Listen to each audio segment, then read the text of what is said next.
Hoje, dando início à segunda temporada do nosso programa, conforme a gente havia falado, com algumas modificações aqui no estúdio, digamos assim, que é no nosso escritório mesmo.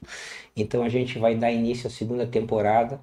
E o tema de hoje que a gente resolveu tratar é um tema da área de direito previdenciário, que é um tema muito recorrente, que é a questão das aposentadorias. A gente sabe que no Brasil, né, as pessoas contribuem toda uma vida na expectativa de ter uma, digamos, uma velhice na terceira idade mais tranquila, que possa desfrutar um pouco da questão de depois de ter trabalhado toda uma vida. E, infelizmente, as aposentadorias do nosso país, elas não são o que deveriam ser, né? Muitas pessoas vivem com um orçamento apertado da aposentadoria, muitas vezes com a ajuda de terceiros para poder sobreviver dignamente, digamos assim. Mas a gente conversando aqui, a gente achou por bem falar de questões que existem casos de aposentadorias que podem haver, além do benefício que a pessoa se aposentou, um complemento a essa aposentadoria, ou seja, um acréscimo ao valor do benefício em si. Existem casos que isso aí é possível, através do INSS, conceder esse complemento, né, dessa aposentadoria. Então a gente vai discutir hoje sobre isso aí, sobre esses casos que podem haver um acréscimo sobre a aposentadoria, né, Fabrício? Sim, esse é adicional basicamente o adicional de 25%, né, que tem previsão legal para quem precisa de uma assistência permanente, né, de outra pessoa, né, para ter esses cuidados por alguma limitação que a pessoa tem, né. Sim, sim, sim. Porque o importante é a gente acrescentar que esse, digamos assim, valor a mais, ele entende porque a pessoa ela necessita em razão de que ela vai ter mais gastos, ou seja, em função dessa limitação dela, ela vai contar vai precisar da ajuda de uma terceira pessoa, quer seja para se locomover, enfim, ou para as atividades diárias, né? Sim. E por conseguinte, isso aí vai aumentar a despesa, não é? Então, o objetivo desse acréscimo é justamente esse, é poder minimizar ainda, não que vai resolver, mas minimizar a questão das despesas que essa pessoa vai ter, não é? Até porque se a pessoa for pagar uma cuidadora, ainda que seja que ela receba o teto do INSS, esses 20% nem sempre pagam todo, porque não é uma cuidadora, às vezes tem Não, mais de uma, né? não, Porque é questão de horários, né? De troca de turno e tal. E aí, às vezes, esses 25 não é o suficiente nem para pagar todo, mas já é algo, né? Que é um adicional interessante que a pessoa já facilita, né? Sim. Com Até esse gasto. para auxiliar alguém da família, porque às vezes é um filho que cuida, é um irmão que cuida, né? E aquela pessoa também fica impossibilitada ou até limitada, e às vezes até impossibilitada de também trabalhar. Então ajuda a pessoa também, né? Sim, e o adicional não necessariamente precisa ser comprovar uma pessoa que tu precisa contratar uma pessoa para receber esse adicional, né? O adicional, se tu demonstrar que precisa de cuidados, né, perante terceiros, ainda pode ser até familiar, já esse adicional a pessoa já faz jus a esse adicional, né? Então não é que tu tem que comprovar lá depois, eu preciso de alguém, eu estou contratando alguém para me cuidar. Sim, sim. Porque eu acho que a gente pode começar a E entrar. só um pouquinho, essa comprovação aí dessa limitação que a pessoa é em relação à locomoção dela e também os cuidados básicos, né? De higiene, como ir ao banheiro, como tomar banho, ela precisa de auxílio. Então, a comprovação para que ela adquira esse benefício precisa comprovar isso aí, que ela tenha necessidade para se locomover e também para aqueles cuidados básicos, essenciais. E é importante a gente frisar, né, como a gente falou bastante da questão de locomoção, enfim, questão motora, digamos assim, isso aí não impede, por exemplo, as questões das pessoas com limitações neurológicas, né? Essa pessoa pode estar fisicamente perfeita, mas com problemas de cognição, que são os casos daquelas doenças que a gente mais conhece, né? Que são doenças que limitam a pessoa completamente, que é o Parkinson, o Alzheimer, outras doenças, demência. Enfim, essas doenças, elas também caracterizam fazem jus ao acréscimo. Sim, porque a locomoção, a locomoção, tá, de repente uma pessoa que tenha uma demência, uma coisa, ela se locomove, Sim, ela sim, vai, sim. mas ela não consegue tomar o banho sozinha, porque às vezes ela nem vai tomar o banho, ela nem sabe o que é chuveiro, ela já não sabe mais nem como E tomar nem banho. pode ficar sozinha. E ela Nem não pode. sabe, e ela sim, ela é incapacitada, como a gente fala, para a vida civil, ela não pode tomar nenhuma decisão, então ela precisa de assistência. Mesmo ela estando, quem olha a pessoa fisicamente está bem, tá, tu olha assim, no primeiro momento a pessoa é saudável, tudo, mas ela não se governa, digamos assim, né? Ela precisa de... Então isso aí, e eu acho que é interessante a gente falar, as pessoas podem dizer, 25% é um acréscimo, não vai resolver a questão, mas sempre dá Sim, e é um direito. É um alívio, né? É um alívio para a pessoa de financeiro, assim, pelo menos É. um gasto que ela teria de qualquer forma, recebendo o que ela recebe, mas os 25 auxilia, né? Não é que resolva, mas auxilia nessa questão. E eu acho que a gente poderia começar a falar basicamente da lei que ela fala da questão da aposentadoria por invalidez, né, Fabrício? Que é Em quais tipos de aposentadoria que incidiria Isso, esse acréscimo? isso, é.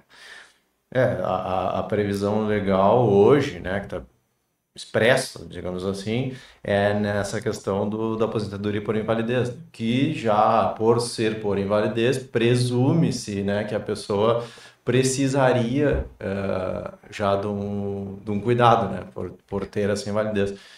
Claro que isso aí não é só porque ela tem aposentadoria por invalidez que automaticamente ela receberia isso.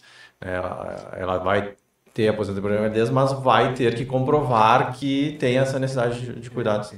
Geralmente ela vai ingressar com aquele pedido padrão do INSS, muito provavelmente vai ser aberto o processo administrativo, vai ser feita uma perícia, geralmente, né, para, como diz o Fabrício, não porque ela entrou com a aposentadoria por invalidez que ela vai ser concedida, ela vai ter que comprovar perante o INSS a invalidez, que é o que possibilita ela ter esse acréscimo também, né. Então, provavelmente uma perícia médica, uma perícia, enfim, que ateste a questão da invalidez, né? Em se atestando a questão e a aposentadoria sendo concedida por invalidez, aí sim ela vai ter o acréscimo pelo aquilo que ela contribuiu, né? É importante a gente também falar isso aí. É 25% sobre a contribuição da pessoa que ela vai receber. Então, pode ter diferenças, não é uma coisa padronizada, é 25% sobre... Sim, sobre o benefício que ela está recebendo da aposentadoria, sobre provento. Isso.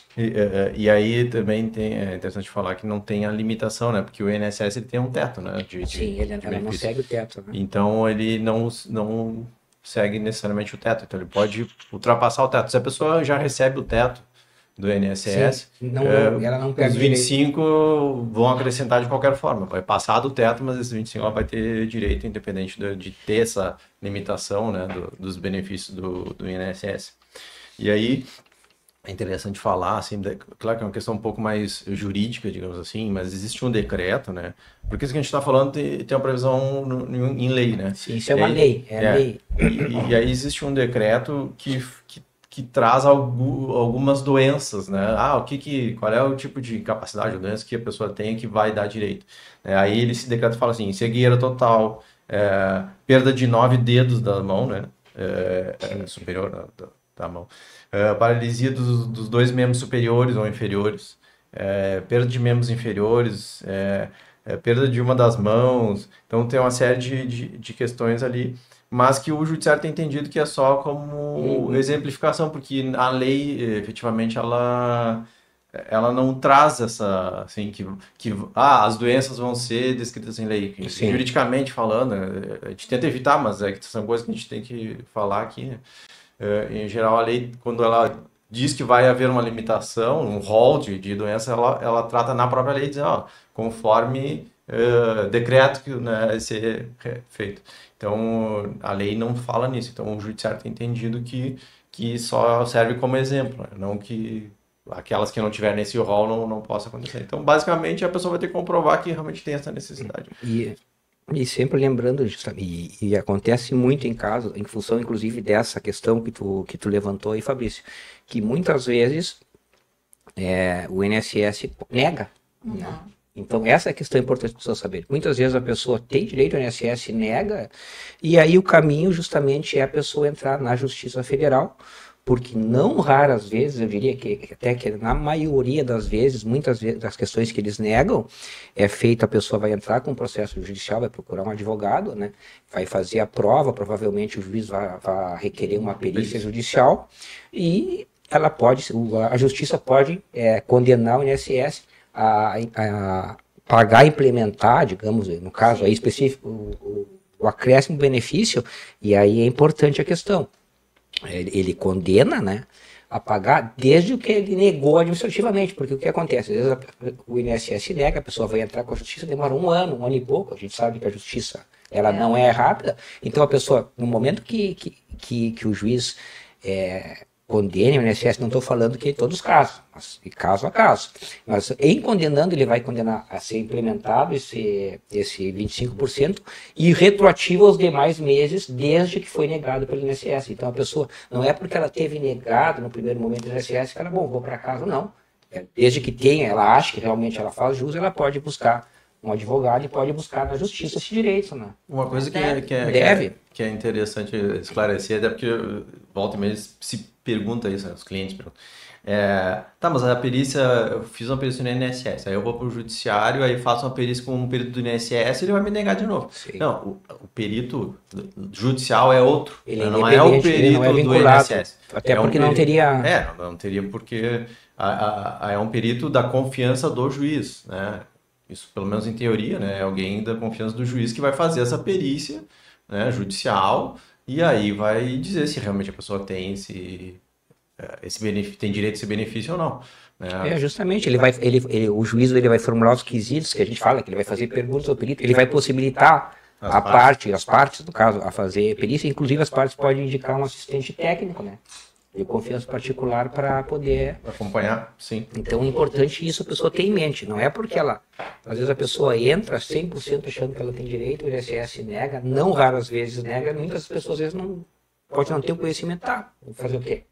Então ela tem que buscar o direito, porque muito provavelmente, muitas vezes, ela pode receber, ser implementado, que foi negado, desde que foi negado administrativamente pelo INSS, né? Sim. E daí, assim, a gente tem falado, na aposentadoria por invalidez, né, a pessoa tem direito a esse adicional. E aí alguns vão estar se perguntando, mas e as outras aposentadorias? Se eu me aposentei por idade, se eu me aposentei por tempo de contribuição, como é que fica? Aí, assim, qual é a situação hoje, né? É importante a gente falar. A situação atual, passou-se um tempo ali que a jurisprudência estava aceitando o pedido, sim, mesmo para quem tinha aposentadoria por idade ou por tempo de contribuição, sob o argumento de que não fazia sentido, que a pessoa que tinha o mesmo problema, né, que aquele que se aposentou por invalidez, não recebesse esse, sim, benefício, se aquele que tinha aposentadoria por invalidez, tendo o mesmo problema, estava recebendo. Por que eu digo isso? Porque tu vai pensar, mas ele não se aposentou por invalidez. Sim, mas acontece que às vezes a pessoa passa a ter o problema. Sim. Tipo, depois que se muitas aposentou. Vezes, né? Não é o balizador a data que ele se aposentou. O balizador é quando que ele surgiu a doença. Então, pode acontecer que a pessoa tenha se aposentado por tempo de contribuição e futuramente passa a ter um problema, né, de validez que talvez até desse para ela o direito à aposentadoria por invalidez. Em função do avanço da idade, né? Claro. E então, por que essa não teria direito, né? E aí a jurisprudência começou a dar favorável, né, nesses casos, também para esses outros casos de aposentadoria. Que comprovasse no transcorrer. Devidamente comprovado, claro. Por essa questão que se chama de isonomia, né, de tratamento aí nos casos. E, inclusive, foi julgado no STJ essa questão, né? O STJ também foi nesse sentido. Mas nesse mesmo processo em que o STJ, que a gente chama de precedente hoje em dia, né, que pacifica, para não dar aquele problema que antigamente que tu entra com processo, aí um juiz dá, o outro não dá. Conforme que caísse, dava uma decisão, outra. Aí a Câmara do Tribunal dá sobre essa matéria, a outra nega, e aí tu fica naquela insegurança, porque, eu vou ganhar, não vou ganhar, e aí ficar uma injustiça, porque um ganha, outro não ganha. Sim. Se vê essa questão do precedente que vincula, né, todas as decisões. Uniformiza as decisões. Isso. Aí o STJ, analisando isso, entendeu nesse sentido que teria direito por essa questão de isonomia. Nesse mesmo trâmite, chegou o processo ao STF, né, que seria uma instância superior, né, ou pelo menos na questão de cuidar da Constituição, e eles entenderam que não, que para haver esse benefício teria que ter uma definição em lei. E para essas aposentadorias, a lei não traz esse benefício, ela é bem específica, expressa no dizer que só para aposentadoria por invalidez. Então, o STF acabou por decidir que não poderia o judiciário, né, interpretando isso, o judiciário conceder esse benefício. E esse benefício só poderia ser dado se houvesse previsão na lei. Então, o judiciário não poderia dar se não tendo a previsão legal. É aquilo que a gente até estava comentando aqui antes de começar a ir ao ar o programa, que tu falou, né, Fabrício, que basicamente o argumento da União, digamos assim, que seria a fonte pagadora, é justamente esse que a gente falava, 25% não é nada. Mas, num geral, também como o Brasil, afetaria as contas da União, né? Então, e a gente sabe que, ou seja, esse foi o argumento que o STF ele acatou. Mas como tu também falou, Fabrício, eu achei interessante, ele não fechou a porta, ele não julgou inconstitucional. Sim, sim. Até porque, aí é uma opinião pessoal minha, existe já um projeto de lei, eu acho que vai tratar mais na frente, que implementa isso aí, né? A questão dos 25%. Eu acredito que a tendência é que essa lei seja aprovada, porque é uma questão lógica, né? É como tu falou, a pessoa se aposenta por tempo de contribuição ou idade. A pessoa está, digamos assim, 100%, popularmente falando. Mas passa 2, 3 anos, ela começa a desenvolver um problema, a partir dali ela vai ter o direito, é uma questão lógica. Mas o entendimento técnico do STF é esse que o Fabrício falou, que eles não podem, digamos, legislar, né? Eles teria que ser por lei, então aí cabe à Câmara, o Senado para fazer. Existe projeto de lei que regulamente isso aí. Aí vai da boa vontade deles. Infelizmente, a gente sabe que, por exemplo, tem às vezes projetos de lei que às vezes nem são e tramitam a toque de caixa, e outros às vezes que seriam muito benéficos para a população em geral, se arrastam por anos, que é o caso de alguns aí, né? Sim, esse mesmo, né? Desde 2018. Aí tá, é isso que a gente... Aí, assim, as pessoas que têm aposentadoria por idade ou por tempo de contribuição que estão na situação de ter a necessidade de cuidados de terceiros, né, de acompanhamento permanente de terceiros, tem que ficar atento nisso, né? De quando sair essa lei, elas vão, se promulgada a lei, vão passar a ter esse direito, né? Então, a porta não se fechou totalmente, mas claro que precisa de toda uma tramitação, né, de leis, e aqui no Brasil, infelizmente, isso às vezes é bem demorado, né? Tanto que esse projeto de lei que hoje que prevê a possibilidade de outras aposentadorias também ter direito a esse benefício, é um projeto de 2018. E nós estamos em 25 e o projeto ainda não foi votado. E é votado na Câmara, passa pelo Senado, se tiver a emenda, volta para o Senado, é todo um joga para o outro. Volta para a Câmara ver o que o Senado modificou para ver se aprova, ainda vai para o presidente. Então, é uma sequência que demora. Mas é interessante a pessoa pelo menos acompanhar, que daqui a pouco sai a lei, né? Passa a valer e a pessoa passa a ter o direito. Né? E aquelas pessoas que são aposentadas por invalidez, que têm já esse direito, que já tem a lei que prevê, né, esse direito, vão buscar, né? Mesmo diante de uma negativa do INSS, que a maioria dos casos há negativa do INSS, que vão buscar judicialmente, porque já ajuda, né? Tem gente que, né, no meu caso, que tinha tamanho de uma condição assim, qualquer coisa ajuda. A gente, no caso, assim, vamos dar o caso aqui prático, que ela se aposentou normalmente, só que para quantos anos ela era aposentada também? Quanto tempo passou? E nesse decorrer dos anos, infelizmente, ela apresentou uma doença que incapacitou completamente ela.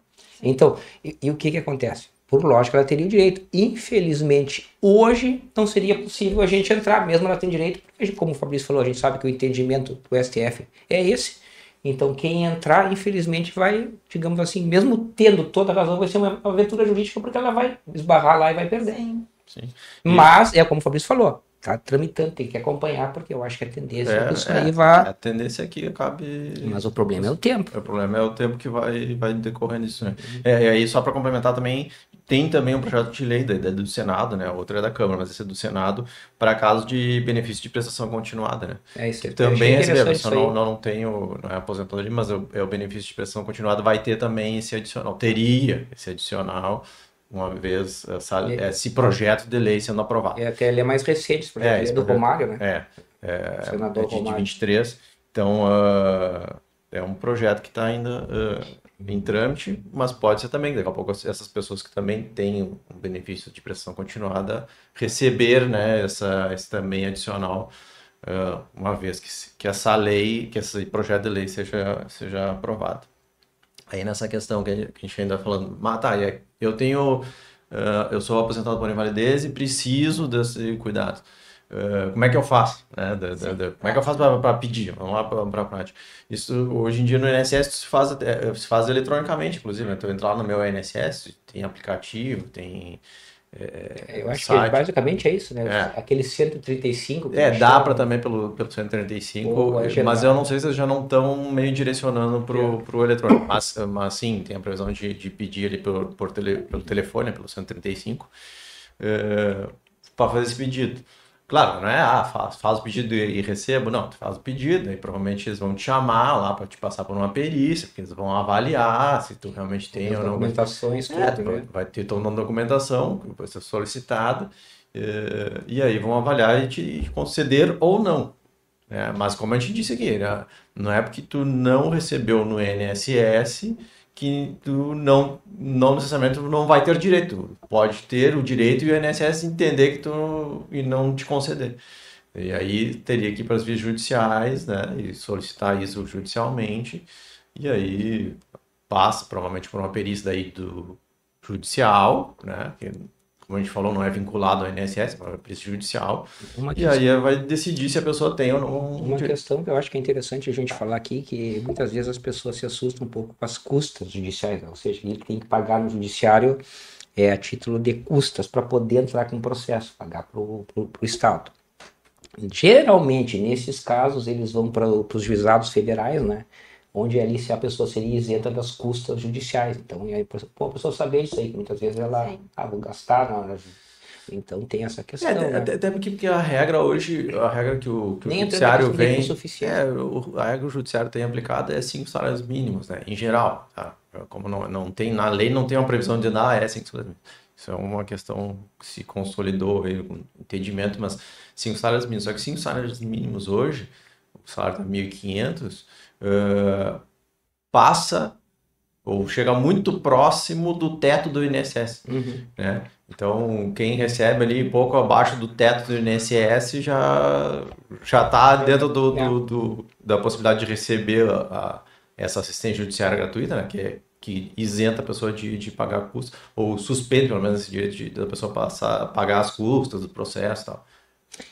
E outra questão que me veio agora na cabeça, que também é interessante, a gente sabe que as pessoas que estão assistindo, muitas podem ter cidades do interior, e a gente sabe que a justiça federal, que é a justiça competente para julgar isso aí, ela não tem em todas as cidades, não tem em todas as comarcas, né? Mas aí ela pode tranquilamente procurar um advogado, no caso que quiser na sua cidade, porque hoje em dia o processo em si é tudo online, então da própria cidade a pessoa pode... Se a pessoa tem alguma dúvida também, mesmo que para entrar até no INSS, porque às vezes a pessoa tem dificuldade até de entrar no site, ou às vezes pessoas já de uma certa idade que não consegue, a pessoa né? Justamente procurar então um advogado, né, que vai fazer esse acompanhamento também, primeiro administrativo, e aí se for... porque tem toda uma burocracia, né? Não deveria ser, mas é muita burocracia. Porque a gente fala, parece uma coisa muito fácil, mas não, tem toda uma questão burocrática, sim. Então, procurar o advogado da sua confiança para que faça esse acompanhamento, né? E aí tentar primeiro de uma forma administrativa, e se não conseguir, né, e Sim. do judiciário. Sim. Não sei se vocês gostariam de falar mais uma coisa, me parece que a gente abordou o tema assim, sempre frisando a questão é essa, né? Quanto à invalidez, a princípio é pacífico, a expectativa que seja promulgada essa lei, inclusive a torcida, acredito eu, né? Para que, até por uma questão de justiça, para que as pessoas que durante a aposentadoria vieram a ter esse problema possam se igualar às que se aposentaram por invalidez, por uma questão de justiça. E sempre dizendo que quem tem alguma dúvida sobre o assunto tratado pode mandar nos comentários aí que a gente responde com o maior prazer. Também aproveitando para quem quiser sugerir um tema para os próximos programas, fiquem à vontade. Como vocês viram, a gente já estreou o nosso novo estúdio, digamos assim. Então esse ano a gente, se Deus quiser, quer fazer alguns programas diferentes, com convidados, como a gente já começou na outra temporada. E sempre pedindo aquilo ali, que vocês contribuam com a gente, deixando o like ali, que nos ajuda bastante, compartilhando se vocês acharam interessante esse programa. E quem não passou aqui, gostou e se inscreveu, vai nos ajudar muito, porque nos ajuda o nosso trabalho aqui, quanto mais inscritos tiver. Muito obrigado e até o próximo programa.